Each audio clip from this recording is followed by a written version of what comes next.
Good morning, everyone. We'll get started with the acquisition of Track Concepts. I will be using the deck that was released to the market 10th of June. I'll refer to specific page numbers for those of you that are dialing in and don't actually have access to the graphics, the actual deck. I'll go straight to slide number 4, which looks at an overview in relation to the actual transaction. So at a summary, we've signed a heads of agreement to acquire Track Concepts, which is a Dutch-based company who are in the payment space. They effectively provide entertainment and infotainment services. So they basically provide products out via an payments network, and I'll talk more about payments in a moment. So we're looking to acquire 100% of their company for 26.7 million, including net tangible assets. And just to clarify, from an NTA perspective, what we're effectively meaning is cash and cash equivalents. So expecting NTA to be roughly 5 million, and then there'll be an earnout of up to $6.7 million. And so Track basically owns a bunch of technology in the payment space. They've got many, hundreds of thousands of customers that they bill on a weekly basis. And we expect the acquisition to be completed in August 2015. It's subject to due diligence, to our satisfaction, of course, and funding, and potentially shareholder approvals as well. In terms of the strategic rationale, there's a number of reasons why we're looking to acquire Track. First and foremost, Track have connections to over 140 carriers globally. And what that basically means is that across 38 countries, consumers are able to look at their products and actually purchase their products by basically clicking a few buttons on their mobile phone. It gets added to their phone bill, and that's a very, very powerful payments network. And it was actually only an article in the AFR today talking about this explosive growth in payments on a global basis. Track also has some very strong technology around customer acquisition and products, which basically allows them to monetize. And so there are a number of strategic reasons, but ultimately these things come back to the dollars and the cents. In calendar year 2014, because they work on a December 14 calendar year financial year, they generated revenue of 24.5 million Australian dollars and EBITDA of 13 million. And I know some of the questions that I've received recently is, well, what's the difference between EBITDA and EBIT? There really isn't too much difference. There's not a lot of DA within that business. In terms of how we're looking to fund it, we've currently kept it quite open.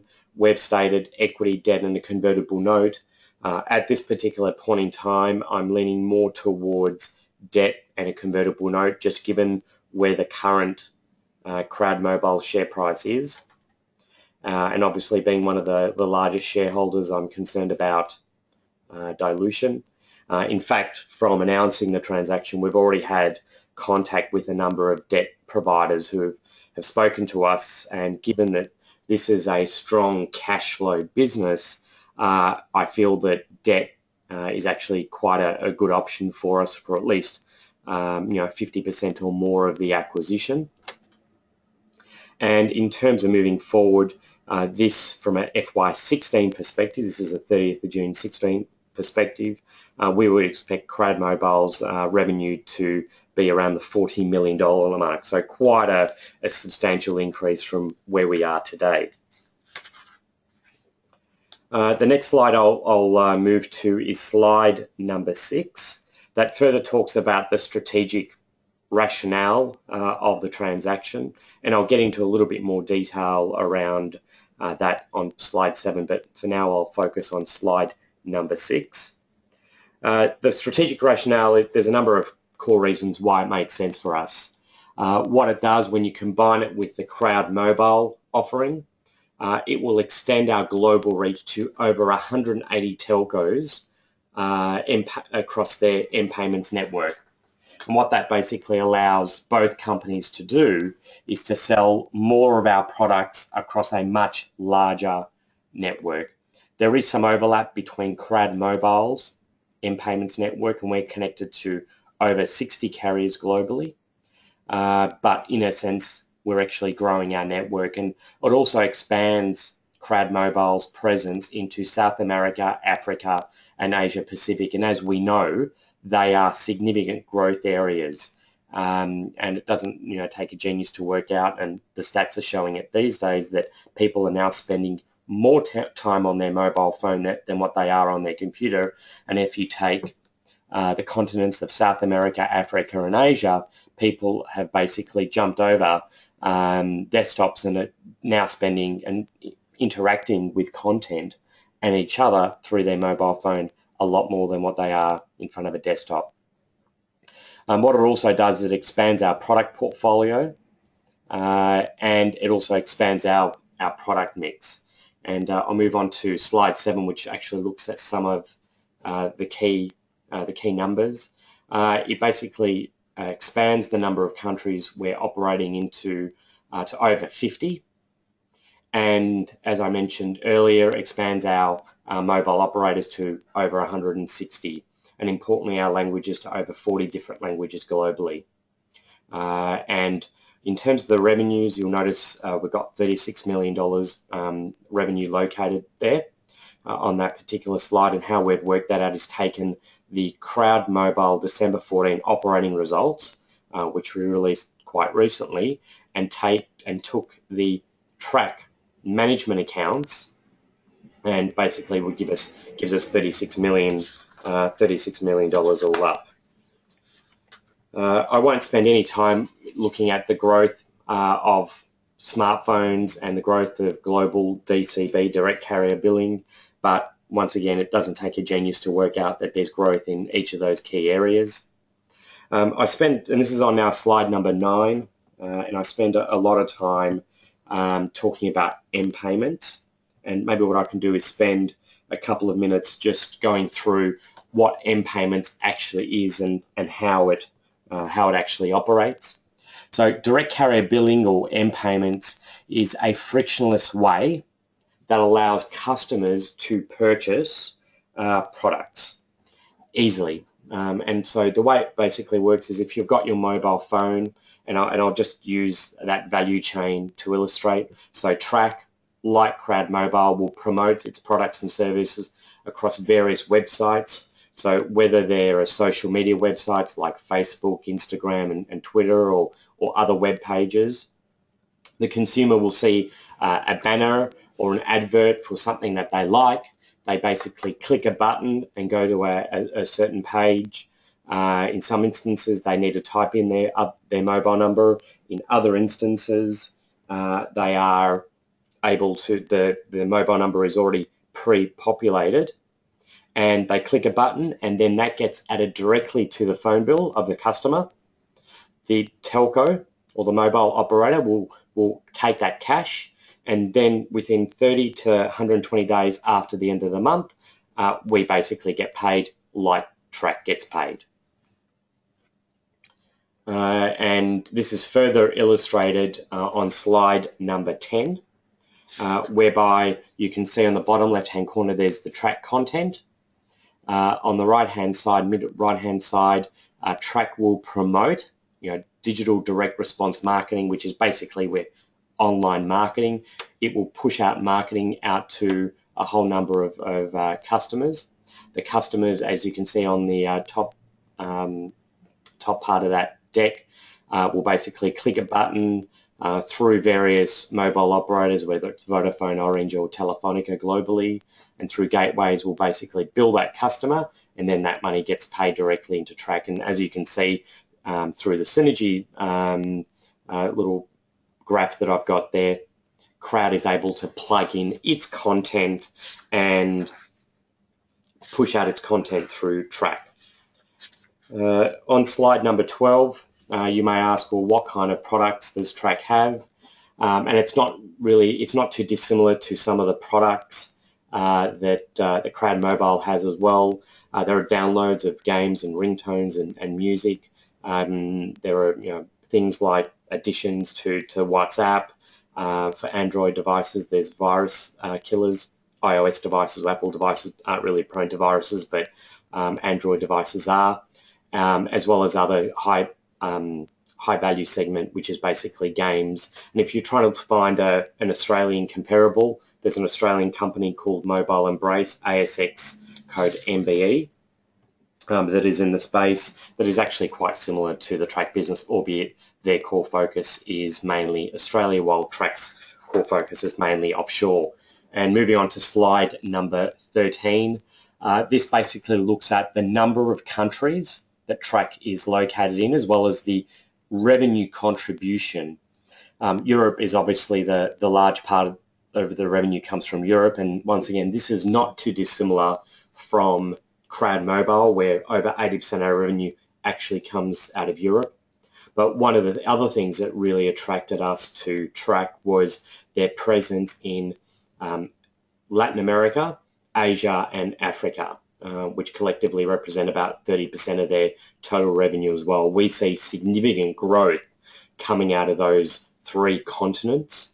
In fact, Crowd Mobile just launched its services into Mexico in Spanish, and what that now enables us to do is to launch our products in Spanish across most of other Latin America, obviously with the exception of Brazil, because they speak Portuguese, but Crowd Mobile has already got its services in Portuguese.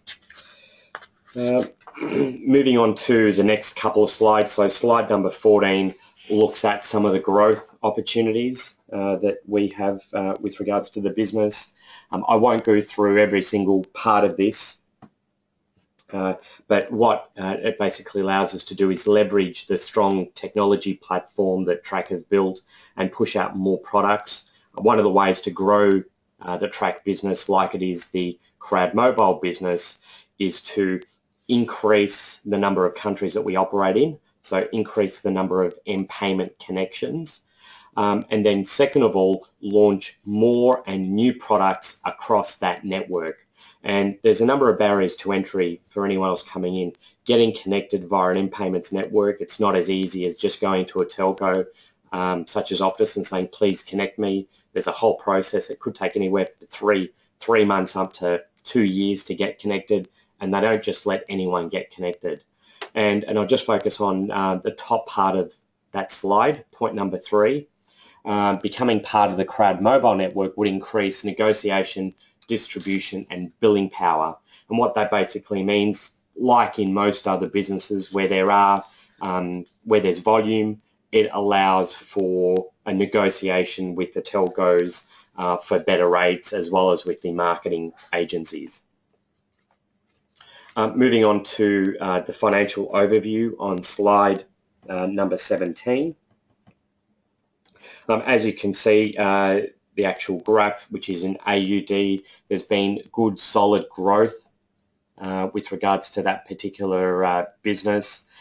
You'll see between FY13 and 15, there's been growth, but not growth as much as it's been in the past. And that's partly because I think the business with the current vendors has hit a certain ceiling in terms of the number of countries that they're currently located in.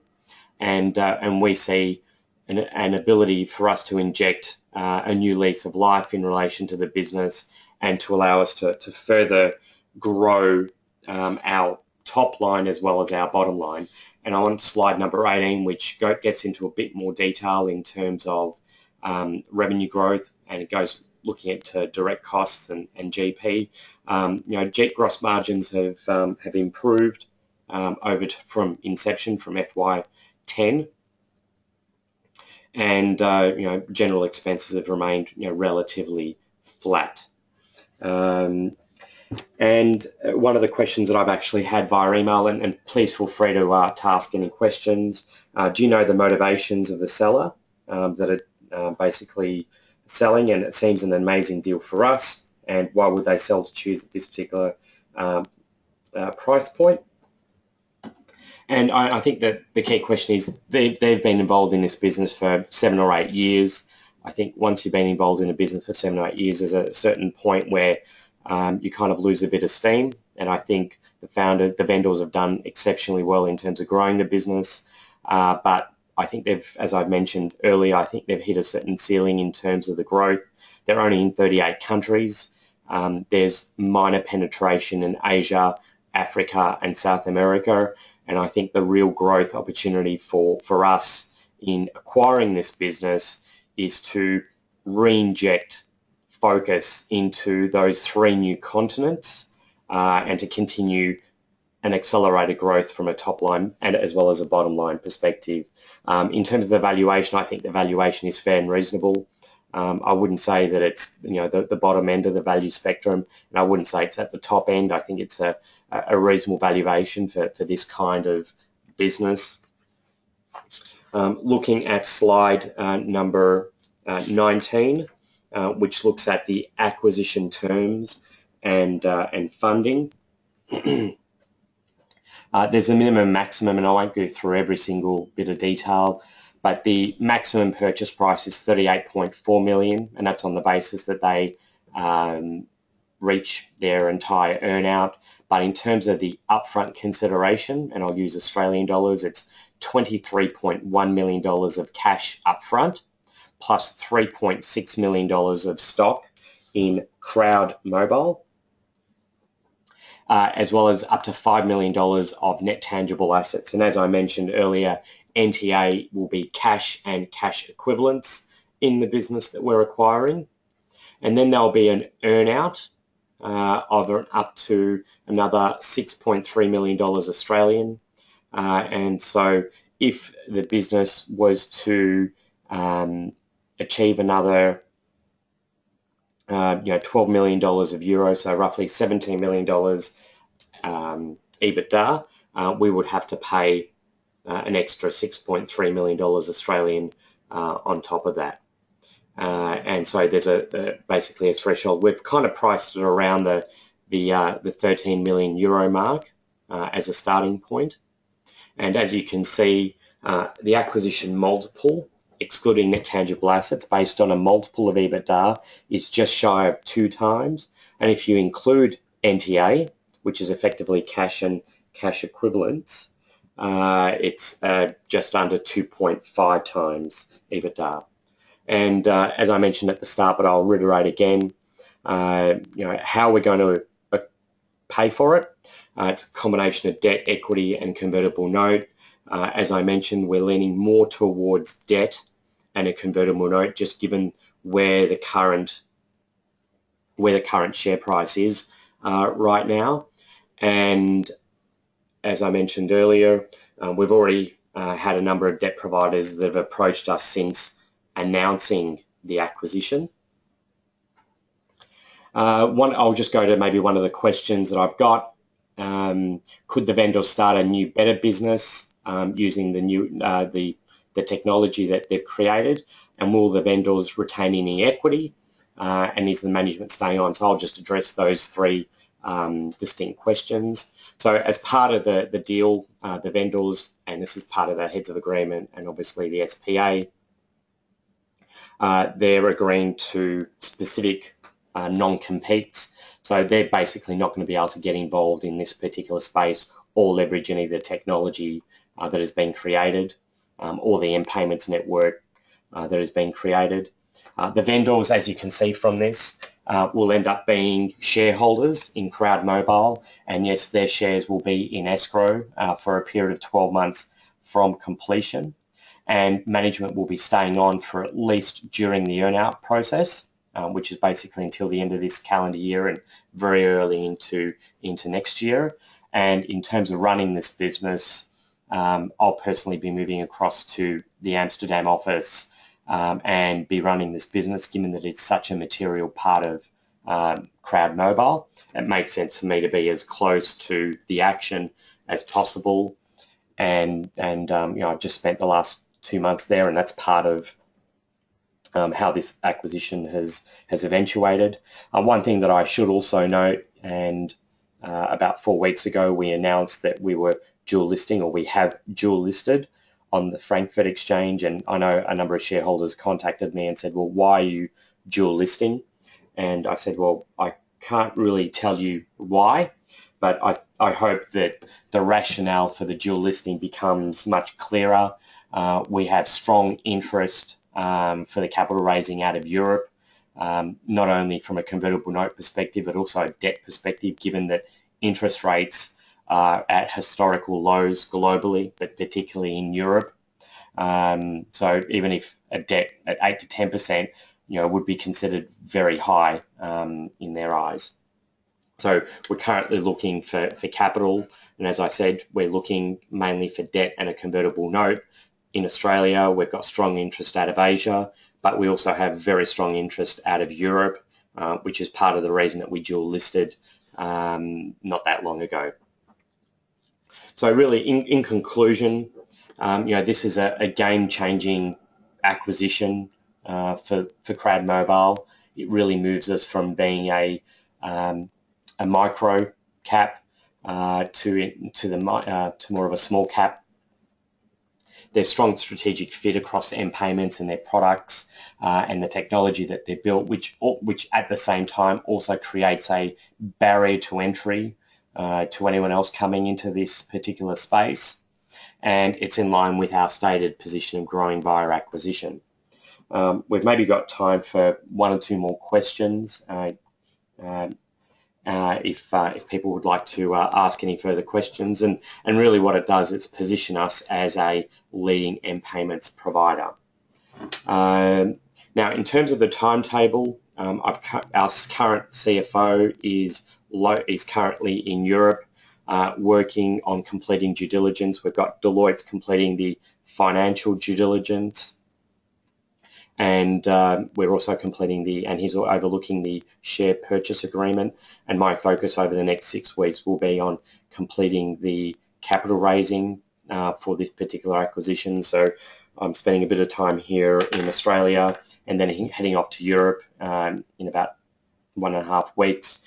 As I said, we've got strong interest in Europe, and then heading back to Asia because we've also got some interest in Asia as well. So we're expecting to have this completed in around August. Just looking at some of the other questions that are coming through. Can I give a feel for CMA's FY15 results, ignoring the backdoor listing entries? We haven't provided any guidance in relation to what the FY15 results, excluding backdoor listing entries, because a lot of those will be non-cash, one-off type items. All I can say is, we've had, if you take, message volume has been on the increase, and we're having record months as we continue going on. So the business is trading every month. We are continually making profits. So the business is continuing to improve from a revenue perspective.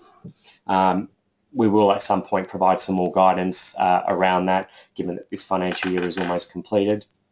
One of the other questions I've got is, can you give us an update on the performance of the existing Crowd Mobile business in recent months? And I think I've already addressed that question, Jared. Peter asks, is the system built on the best available technology? The technology is second to none. We've looked at a number of these acquisitions, and personally, part of my 2 months in Europe was looking at another half a dozen opportunities, similar type opportunities, and I can say that the guys at Track have built some very good technology, built on Ruby on Rails, which is a very good technology platform, and that's another thing that has really attracted us to Track. It's not only their end payments network, which is a barrier to entry, but they've also spent many years building out the technology. And one of the questions that Richard asks is why the operating cost of Track Concept so low, is because the technology that they have built automates a very big part of their business. Dynamic bidding in terms of the advertising, it automatically will change the kind of adverts, will automatically change the countries and the different end payments providers they're in, depending upon the performance. So the technology is second to none. And Richard asked, well, why is there no US revenue or opportunities? In fact, their focus has been in Europe because they're based out of Amsterdam, and that's been the core focus. However, Richard, I haven't even spoken about the US or Canadian market. There is significant opportunity in terms of growth around apps in the North American market, and that's something that you'll see with Crad Mobile over the next 12 to 24 months. Will be some announcements that specifically target the US market. Peter also asked a question, how am I going to perform all of my duties with regards to other companies? And just in relation to that, that's actually a good question. I'm currently on a non-exec on a couple of small listed companies, but as of the start of this year, my full-time role is Crad Mobile. I spend 70, 80 hours a week on Crad Mobile, not only during the day in terms of Australian hours, but given that 80% of my team and 80% of my revenue is located in Europe, literally from going from after dinner till midnight, 1 o'clock, I'm typically on the phone or on Skype with my team, given that most of my team is located in Europe, and I'll be spending a lot more time in Europe moving forward, given that the majority of our revenue and profits come out of the European market. Richard asked, was that with regards to their technology platform? Yes, their technology platform is second to none. And that's one of the things that it has really attracted us to this particular business. So unless there's any further questions, I'd like to thank everyone for their time. If you have any other further questions, feel free to email me, dom@cradmobile.com. That's dom@cradmobile.com. I have recorded this particular webinar, which I'll be sending out to everyone after this call. Thank you once again, and thank you very much for your support. Goodbye.